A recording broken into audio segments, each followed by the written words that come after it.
انتہائی محترم دیکھنے والوں سننے والوں، میں بہزاد جاذب آپ کے سامنے اپنے YouTube channel B J Urdu کے ساتھ، اور میری خالق کائنات کے حضور دعا ہے کہ اللہ پاک آپ کو اور آپ کے پیاروں کو اپنی امان عطا فرمائے۔ چینل کو سبسکرائب ضرور کیجیے گا، کیونکہ یہاں پہ جو ویڈیوز آتی ہیں وہ ہمارے پیارے پیارے طلباء و طالبات کے لیے آتی ہیں، مخاطب ہوں فرسٹ ایئر کے طلباء و طالبات سے، کیونکہ ان کا اردو کا پرچہ انتہائی اہم ہوتا ہے۔ امتحانی نقطہ نگاہ سے اردو وہ مضمون ہے جو آپ کے میرٹ کو اوپر نیچے کر دیتا ہے، آپ کے ٹوٹل نمبر کے اندر بہت زیادہ فرق ڈال دیتا ہے۔ پوزیشن بنانے والا یا بگاڑنے والا مضمون جو ہے وہ یہی ہے، اور اس کی ریزن یہی ہے کہ ہم اس پہ زیادہ توجہ نہیں کرتے اور بڑی ثانوی حیثیت دیتے ہیں، لیکن آخر میں جا کے پھر اندازہ ہوتا ہے کہ اس کی اہمیت کیا ہے۔ ٹھیک ہے، تو آج مجھے امتحانی پرچے کے حوالے سے تلخیص نگاری پہ کچھ عرض کرنا ہے۔ آپ کے نصاب کا بہت اہم سوال ہے، اور یہ سوال ایسا ہے کہ جو ایک دم یا آپ کو اوپر لے جائے گا یا نیچے روک لے گا، یا تو آپ 85-86 پہ چلے جائیں گے، یا اگر اس میں ایک لفظ کا بھی غلط استعمال ہو گیا تو آپ کا سکور جو ہے وہ 72-73 پہ رکے گا۔ اب کس طرح اس سوال کو حل کرنا چاہیے، اور یہ سوال ہوتا کیا ہے؟ یہ سوال ہے کہ آپ کو ایک عبارت دی جاتی ہے، آپ نے اس عبارت کو 1/3 کرنا ہوتا ہے، 1/3 یعنی کہ بمطابق الفاظ، کیونکہ اگر آپ لائنوں کے چکر میں پڑھیں گے آپ سمجھیں گے، بعض بچے یہ سمجھتے ہیں کہ اگر انہوں نے 9 سطریں دی ہیں تو آپ 3 کر دیں گے تو 1/3 ہو جائے گا، یا انہوں نے 6 دی ہیں 2 کر دیں گے تو 1/3 ہو جائے گا۔ یہ غلط خیال ہے، کیونکہ اس کی 9 سطریں جو ہیں وہ لکھی ہوئی ہیں کمپیوٹر کے ساتھ، انہوں نے کمپوز کیا ہے، جہاں پہ ہر لفظ کا سائز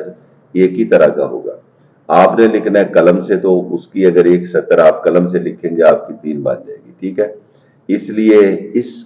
اس کا حل یہ ہے، یا اس کا اساتذہ نے جو اس کے لیے سہل انداز نکالا ہے وہ یہ ہے کہ آپ الفاظ کو گن لیں، الفاظ گنیں، اور سوال حل کرنے کا انداز یہ رکھیں کہ سب سے اوپر لکھیں کل الفاظ، اسے پہلے آپ ظاہر رکھیں، لکھ دیں گے سوال نمبر ہے اور نیچے تلخیص نگاری، اس کے نیچے آپ مارکر سے لکھیں کل الفاظ، جو بھی ہوئے وہ آپ درج کر دیں، اس کے نیچے لکھ دیں تلخیص شدہ الفاظ، اور مارکر کے جب بھی آپ استعمال کریں، عام طور پہ چونکہ بچوں کی رائٹنگ ان کے کنٹرول میں زیادہ ہوتی نہیں، تو اس لیے ایک لائن چھوڑ دیں اگر آپ کے لفظ زیادہ پھیلتے ہیں۔ اوپر والی سطر کے اندر آپ نے لکھے کل الفاظ، نیچے لکھ دیں تلخیص شدہ الفاظ، اور یہ وہ لکھیں گے جو آپ نے کیے، فرض کریں کہ ان کے کل الفاظ 150 ہیں، اب 1/3 کے اصول کے تحت آپ کو 50 میں کرنی ہے، لیکن اس سے اگر 5-7 الفاظ آپ اوپر بھی لے جائیں گے یا 2-4 کم بھی رہ جائیں گے 50 سے، تو مذائقہ نہیں، بات کا پورا نچوڑ اس کے اندر ہونا چاہیے۔ ٹھیک ہے نا، یہ بھی لازمی نہیں کہ آپ نے اسی کے لفظوں کو توڑنا اور مروڑنا ہے، آپ تلخیص اپنے الفاظ کے اندر کریں، کیونکہ آپ نے اس کا خیال پیش کرنا ہے، الفاظ کی کوئی وہاں پہ پابندی نہیں ہے۔ ٹھیک ہو گیا؟ بعض بچے وہ کیا ان کی تربیت ہوتی ہے، وہ درمیان سے کچھ الفاظ کٹ کر دیتے ہیں اور پھر جوڑ دیتے ہیں، یہ اس طرح سے پورا تیہ پنچا کر کے رکھ دیتے ہیں، کچھ سے کچھ بن جاتے ہیں اور نمبر اڑ جاتے ہیں۔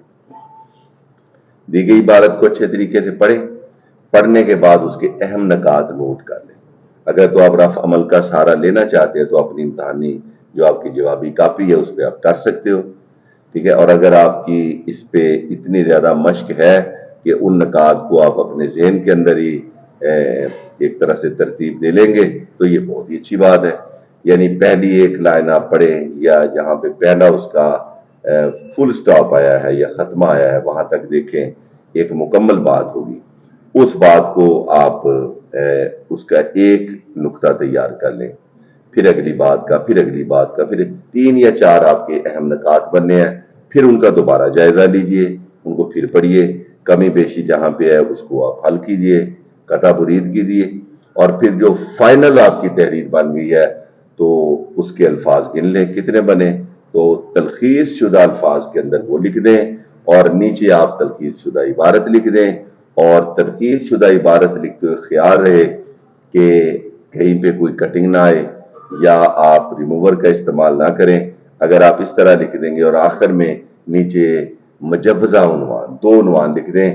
جو آپ کے خیال میں زیادہ بہتر ہے، ٹھیک ہے نا۔ عنوان مختصر ہونا چاہیے، جامع ہونا چاہیے، اور اگر آپ بغور دی گئی تحریر کو پڑھیں تو 90% امکانات ایسے ہوتے ہیں کہ آپ کا جو عنوان ہے اس تحریر کا، وہ تحریر کے اندر ہی موجود ہے۔ یہ آپ نے اس کا گہرا ہے، جب آپ مطالعہ کریں گے یا مشاہدہ کریں گے تو آپ کو اندازہ ہو جائے گا۔ تو اس کے اندر جو آپ نے احتیاط کرنی ہے نا، وہ یہ کرنی ہے کہ کوئی بھی لفظ ایسا نہیں آنا چاہیے کہ جو اس کی بات کا مفہوم بدل کے رکھ دے۔ اگر ایک لفظ بھی ایسا استعمال ہو گیا کہ جس سے بات کہیں سے کہیں نکلی تو آپ کی پوری تلخیص جو ہے وہ فارغ ہو گئی ہے۔ تو تلخیص آپ کو کرنی کتنی دیر میں ہے؟ صرف 10 سے 15 منٹ کے اندر اندر، اس سے زیادہ وقت نہیں، 10 منٹ میں کریں۔ اس کا طریقہ یہ ہوتا ہے کہ آپ موقع پہ نہ لے کے بیٹھ جائیں کہ اب میں نے تلخیص کرنی ہے۔ آپ پہلے اپنے سوالات وہ کہ جو یاد کیے ہوتے، جیسے نظم کا خلاصہ ہو گیا، سبق کا خلاصہ ہو گیا، مکالمہ ہو گیا، یہ حل کرتے جائیں۔ ساتھ میں ذہن کے اندر تلخیص نام کی ایک فائل کھول لیں، اس کے اندر جو اس کی قطع برید ہے اس کا عمل جاری رہے گا، اور جب آپ دیکھیں کہ آپ کا ذہن مکمل ریڈی ہے تو بس پھر اتنا ہی ٹائم لگانا ہے جو اس کے نکات کو بات ترتیب لکھنے میں لگے گا، ٹھیک ہے۔ تو یہ ایک آخری اس حوالے سے بات یہ بھی کہوں گا کہ آپ نے کوشش یہ کرنی ہے کہ تلخیص والا کوشچن جو ہے یہ ایک ہی جگہ پہ حل ہو جائے، یعنی ایک ہی پیج پہ حل ہو جائے۔ یہ نہ کریں کہ آدھا آپ نے ایک صفحے پہ کیا اور آدھا اگلے صفحے پہ لے کے جا رہے ہیں۔ تو کوشش کریں اس کو ایک مکمل پورے صفحے سے شروع کریں اور اس کے اختتام تک مکمل کر کے نیچے ایک خط کھینچ دیں۔ اللہ پاک آپ کو ترقی عطا فرمائے اور آپ کو کامیابیوں سے نوازے۔ انشاءاللہ تعالی اگلی ویڈیو میں پھر ملاقات ہوگی۔ میں گزارش کروں گا چینل کو سبسکرائب کرنے کی، کیونکہ جتنی ہماری ویڈیوز ہیں وہ آپ کے لیے انشاءاللہ تعالی سود مند ثابت ہوں گی۔ اللہ حافظ۔